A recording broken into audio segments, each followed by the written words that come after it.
og hente et æselføl til ham. Da de kom tilbage med det, tog de deres kapper af og lagde dem på det lille føl som en slags blød sadel. Og Jesus satte sig op på følget, og de begyndte at gå mod byen. På vejen blev de mødt af mange mennesker, som bredte deres kapper ud på vejen, hvor de kom gående. Andre strøede grønne kviste, som de havde fundet på markerne.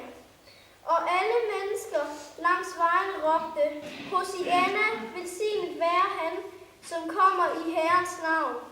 Hosianna betyder frelsers Gud.